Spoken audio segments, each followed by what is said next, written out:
मेरे प्यारे भाइयों और बहनों, सभी को मेरा जय श्री कृष्णा। आइए आज हम 7वें दिन की कथा सुनते हैं।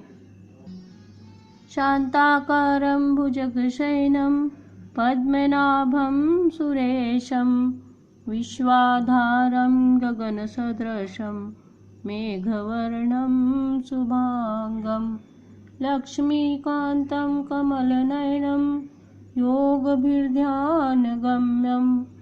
वन्दे विष्णु भवभयहरणं सर्वलोकैकनाथं। श्री कृष्ण गोविंद हरे मुरारी, हे नाथ नारायण वासुदेवा। श्री कृष्ण गोविंद हरे मुरारी, हे नाथ नारायण वासुदेवा। बोलिए पुरुषोत्तम भगवान की जय। सूत जी कहने लगे कि हे तपोधन, जब विष्णु भगवान मलमास का अपार दुख कहकर चुपचाप आसन पर बैठ गए, तो श्री कृष्ण ने विष्णु को जो गुह्य वचन कहे वह मैं तुमसे कहता हूँ। श्री पुरुषोत्तम बोले, हे विष्णु, आपने बहुत अच्छा किया कि मलमास का हाथ पकड़कर आप यहाँ ले आए। इससे लोक में महान कीर्ति पाओगे। जिसको तुमने स्वीकार किया उसको मैंने भी स्वीकार कर लिया। इस मलमास को मैं अपने समान ही कीर्ति और यश दिलवाऊंगा। गुण, कीर्ति, अनुभव, छंदों, ऐश्वर्य, पराक्रम, भक्तों को वरदान, मेरे समान सभी गुण इसमें होंगे। जैसे मैं लोक में प्रसिद्ध हूँ, वैसे ही यह भी पुरुषोत्तम नाम से विख्यात होगा। जो गुण मुझ में है वह मैंने इसको दिए। हे जनार्दन, तुम्हारी प्रसन्नता के लिए मैंने अपने सभी गुण इसको दे दिए और मैं ही इसका स्वामी हूँ।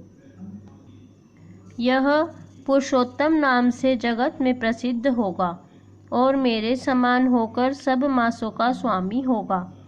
अब यह जगत को पूज्य, जगत के नमस्कार करने योग्य होकर पूजनीय होगा और पूजने वालों के दुख दरिद्र का नाश करेगा। सब मास इच्छा वाले हैं, मैंने इसको इच्छा रहित किया। सभी मनुष्यों को मोक्ष देने वाला अपने बराबर मैंने इसको किया।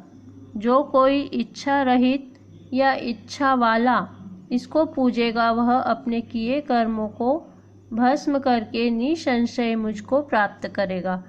अपने पापों को भस्म करके मेरी शरण में आ जाएगा। हे गरुड़ध्वज, महाभाग्यशाली यति, ब्रह्मचारी, महात्मा, निराहारी भी परम स्थान को प्राप्त नहीं होते हैं, पर पुरुषोत्तम के भक्त मास में जन्म मृत्यु से रहित होकर बिना श्रम के ही हरि पद को पा सकते हैं। सभी साधनों में श्रेष्ठ, सब काम तथा अर्थ देने वाला यह पुरुषोत्तम मास सेवन योग्य है। जैसे हल से बोए हुए बीज करोड़ों गुना बढ़ जाते हैं, वैसे ही पुरुषोत्तम मास में किया हुआ पुण्य कोटि गुना बढ़ जाता है। व्यक्ति चतुर्मास के व्रत और यज्ञों के द्वारा स्वर्ग में जाकर वहाँ भोग को भोग कर फिर इस पृथ्वी में आते हैं, किंतु जो पुरुषोत्तम का आदर से विधिपूर्वक सेवन करता है वह अपने कुल का उद्धार करके असंभव के समान मुझको ही प्राप्त होता है। जो महाअज्ञानी मनुष्य इस मास में जप, दान आदि नहीं करते और अच्छे कर्म नहीं करते, देव, तीर्थ तथा ब्राह्मण से बैर करते हैं, वे दुष्ट, भाग्य वाले दूसरे के भाग्य पर जीने वाले हैं। उनको खरगोश के सींग के समान स्वप्न में भी सुख नहीं होगा। जब मूढ़ मनुष्य मेरे प्रिय मलमास का तिरस्कार करेंगे और जो धर्म का आचरण नहीं करेंगे, वे सदैव नरक के गामी होंगे। जो पुरुषोत्तम के निमित्त 3-3 वर्ष में धर्म का आचरण नहीं करते, वह कुंभी पाक आदि नरकों में पड़ते हैं। जो अज्ञानी पुरुष स्त्री, पुत्र, पौत्र आदि के बंधन में फंसा रहता है, वह अज्ञानी दुख रूपी दानावल में पड़ा रहता है। जिसका अज्ञान से मेरा प्रिय अत्यंत पुण्यवान पुरुषोत्तम मास बीत गया, उनको कैसे सुख प्राप्त हो सकता है। श्रेष्ठ भाग्यशाली जो स्त्रियां पुत्र सुख सौभाग्य के लिए पुरुषोत्तम मास में स्नान, दान व पूजन करेंगी, उनको मैं सौभाग्य, संपत्ति, सुख, पुत्र दूंगा। और जो मेरे इस मास को ऐसे ही व्यतीत कर देंगे, उनको मेरे प्रतिकूल और स्वामी से सुख नहीं होगा। भाई, पुत्र तथा धन का सुख तो उनको स्वप्न में भी प्राप्त नहीं होगा। अतः सब मनुष्यों को मेरे इस मास में स्नान, पूजा, जप आदि विशेष करके अपनी शक्ति के अनुसार दान करना चाहिए। जिसने भक्ति और श्रद्धा से पुरुषोत्तम मास में मेरी पूजा की, वह धन तथा पुत्र का सुख भोग कर अंत में मेरे लिए गोलोक में वास करेगा। मेरी आज्ञा से सभी मनुष्य मलमास को पूजेंगे। मैंने सब मासों में उत्तम इसको किया है।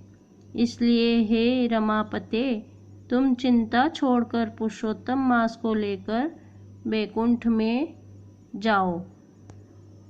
प्रिय भाइयों और बहनों, पुरुषोत्तम मास की 7वें दिन की कथा आज यहीं समाप्त होती है। श्री कृष्ण गोविंद हरे मुरारी, हे नाथ नारायण वासुदेवा। श्री कृष्ण गोविंद हरे मुरारी, हे नाथ नारायण वासुदेवा। बोलिए श्री कृष्णचंद्र भगवान की जय। अच्युतम केशवम राम नारायणम कृष्ण दामोदरम वासुदेवम भजे। श्रीधरम माधवम गोपिका वल्लभम श्री जानकी नायकम श्री रामचंद्रम भजे। श्री राधिका नायकम श्री कृष्णचंद्रम भजे। कल मैं आपको पुरुषोत्तम मास के 8वें दिन की कथा सुनाऊंगी। जय श्री कृष्णा।